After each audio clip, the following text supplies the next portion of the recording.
গল্পের শুরুতেই ইনসু নামের এই ছেলেটিকে দেখানো হয়। সে বিরল এক রোগে আক্রান্ত হয়ে দৃষ্টিশক্তি হারিয়েছে। এখানে সে এক ফটোগ্রাফি ক্লাবে এসেছে, যেখানে দৃষ্টিহীন বা নিম্ন দৃষ্টি সম্পূর্ণ মানুষরা ছবি তোলে। ইনসু এক মেয়েকে জিজ্ঞেস করে এখানে ফটোগ্রাফি স্টুডিওটা কোন দিকে। মেয়েটির নাম ছিল সুইয়ং। সে ইনসুকে বলে আমার সাথে আসুন। কিছু দূর যাওয়ার পর সুইয়ং বুঝতে পারে ইনসু অন্ধ, তাই সে ইনসুর হাত ধরে নিয়ে যেতে চায়। ইনসু মানা করে বলে আমি পুরোপুরি অন্ধ না, হালকা দেখতে পাই। তখন সুইয়ং তাকে রেলিং ধরে উঠতে বলে। স্টুডিওর সামনে যাওয়ার পর সুইয়ং বলে আমরা এসে পড়েছি। ইনসু ধন্যবাদ দিয়ে বলে আপনি যেতে পারেন, বাকি পথ আমি একাই যেতে পারবো। সুইয়ং বলে আমিও এই ক্লাবের মেম্বার এবং আমিও তোমার মতোই চোখে কম দেখতে পাই। এই বলে সুইয়ং তার সাথে হ্যান্ডশেক করতে হাত বাড়ায়, তবে ইনসু বিষয়টি বুঝতে না পেরে চলে যায়। এরপর দেখা যায় সেই ক্লাবে তাদের মতোই আরো কিছু মানুষ এসেছে, যারা এই ক্লাবের ভলেন্টিয়ারদের সাহায্য নিয়ে নিজেদের ছবি তোলার ইচ্ছা পূরণ করে।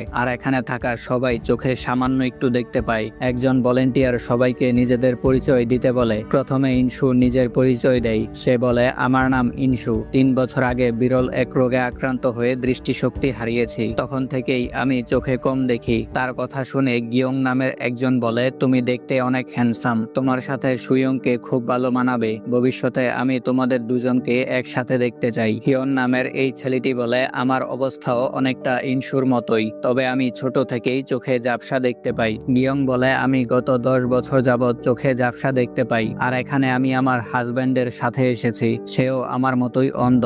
এরপর সুইয়ং নিজের পরিচয় দেয়। সে বলে 7 বছর থেকেই আমার এক চোখ সম্পূর্ণ অন্ধ, আর অন্যটাই সামান্য একটু দেখতে পাই, যেমন কোনো কিছুর মুভমেন্ট এবং দিন আর রাতের পার্থক্য বুঝতে পারি। পরিচয় পর্ব শেষে তাদেরকে সুন্দর এক জায়গায় নিয়ে যাওয়া হয়। ক্লাবের ভলেন্টিয়াররা তাদেরকে গাইড করে সুন্দর ছবি তুলতে সাহায্য করে। যদিও তারা চোখে সামান্য একটু দেখতে পায়, কিন্তু তবুও তাদের ছবি তোলার ইচ্ছা পূরণ করার জন্য এই ক্লাবে যুক্ত হয়েছে। দেখা যায় নিজের হাতে ছবি তুলতে পেরে সবাই অনেক বেশি খুশি হয়। সেখানে সুইয়ং ইনসুকে জিজ্ঞেস করে তুমি বাকি সময় কি কাজ করো। ইনসু বলে আমার পিয়ানো বাজানোর অভ্যাস আছে, কিন্তু এখন চোখের সমস্যার কারণে ইনস্ট্রাকশন ঠিকভাবে দেখতে পারি না, তাই পিয়ানো বাজাতে সমস্যা হয়। সুইয়ং বলে আমি অ্যারোমা অর্থাৎ গ্রান নিয়ে কাজ করি। কোনো কিছুর গ্রান নিয়ে বুঝতে পারি জিনিসটি কি দিয়ে তৈরি হয়েছে। সুইয়ং ইনসুর গ্রান নিয়ে বলে তোমার থেকে অনেক সুন্দর গ্রান আসছে। এরপর ইনসুকে পিয়ানো বাজাতে দেখা যায়। সে তার চোখে এক ধরনের লেন্স লাগিয়ে পিয়ানো বাজায়। এক ভদ্রলোক তার পিয়ানো বাজানো দেখে মুগ্ধ হয়, তাই তাকে রেলুমিনো নামের একটা ডিভাইস দেয়। সেই ডিভাইস দিয়ে যারা চোখে ঝাপসা বা কম দেখতে পায় তারাও সবকিছু ভালোভাবে দেখতে পারে। পরদিন তাদের ক্লাব থেকে সুন্দর এক জায়গায় নিয়ে যাওয়া হয়। সেখানে গিয়ে সুইয়ং ভলেন্টিয়ারদের সাহায্য নিয়ে লুকিয়ে ইনসুর একটা ছবি তুলে নেয়। বাসায় গিয়ে সেই ছবি জুম করে দেখার চেষ্টা করে। তখনই তার ফ্রেন্ডরা এসে বিষয়টি বুঝতে পেরে তাকে নিয়ে মজা করতে শুরু করে। একজন বলে তোমার বয়ফ্রেন্ড দেখতে অনেক হ্যান্ডসাম। ইনসু বলে সে আমার বয়ফ্রেন্ড নয়। পরদিন তারা সমুদ্র তীরে যায় ছবি তুলতে। সবাই ভলেন্টিয়ারের সাহায্য নিয়ে ছবি তুলতে ব্যস্ত হয়ে পড়ে। অন্যদিকে সুইয়ং ইনসুকে নিয়ে যায় আলাদা সময় কাটানোর জন্য। দেখা যায় ইনসু ক্যামেরায় টাইমার সেট করে কিছুটা দূরে যায়। এরপর সুইয়ংকে বলে তাকে হাই দিতে আর এমন ভাব করতে যে তারা পরস্পরকে দেখতে পারছে। এতে তাদের সেই ছবিটা অনেক বেশি সুন্দর হয়। ছবি তোলা শেষ হলে ইনসু বলে কিছুক্ষণের জন্য মনে হচ্ছিল আমি সত্যিই তোমাকে দেখতে পারছিলাম। তখন সুইয়ং বলে তাহলে বলো আমি দেখতে কেমন। ইনসু বলে খানিকটা সুন্দরী। এরপর সুইয়ং বলে ফ্রাইডের রাতে একসাথে ছবি তুলবো আর আমি তোমাকে ট্রিট দিব।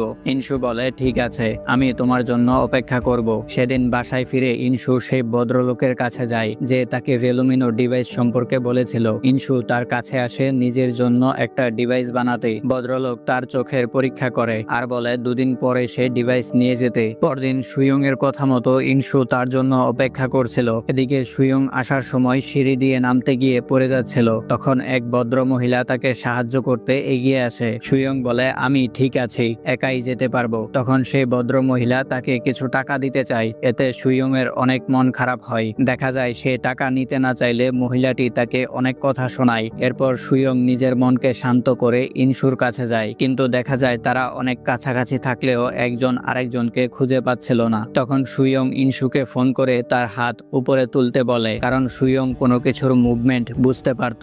এরপর ইনসু কাছে গিয়ে তার কাঁধে হাত রাখে। তখন সুইয়ং মজা করে বলে আপনি আমাকে ধরছেন কেন? নিজের চোখ কি বাসায় রেখে এসেছেন? তখন ইনসু বলে আমি ঠিকভাবে দেখতে পাই না, আমাকে ক্ষমা করবেন। তখন সুইয়ং বলে তোমার সাথে একটু মজা করছিলাম। এতে ইনসুর অনেক রাগ হয়। সে বলে, নিজে অন্ধ হয়েও তোমার কাছে এসব মজা করা মনে হয়। এই বলে ইনসু চলে যাচ্ছিল। সুইয়ং সরি বললেও সে তার কথা শুনতে চায় না। তখন সুইয়ং তার হাতে টর্চ লাইট দিয়ে বলে, এটা রেখে দাও, যাওয়ার সময় তোমার কাজে লাগবে। এরপর দেখা যায় ইনসুর বাসায় পৌঁছাতে অনেক রাত হয়ে যায়। রাস্তায় গাড়ি চলছিল।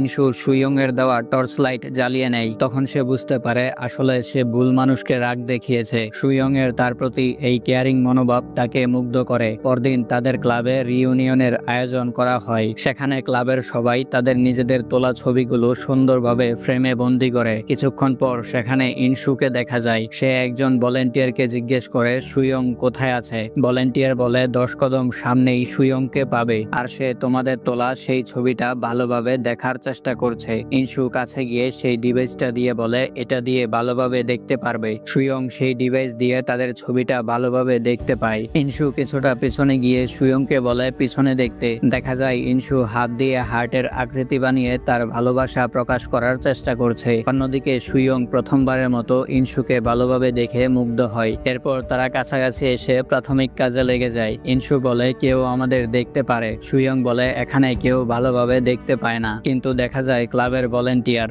মেম্বার এবং সেখানে যারা কাজ করত সবাই তাদের লাভ কেমিস্ট্রি দেখছিল। আর এখানেই অসাধারণ এই ড্রামার সমাপ্তি ঘটে।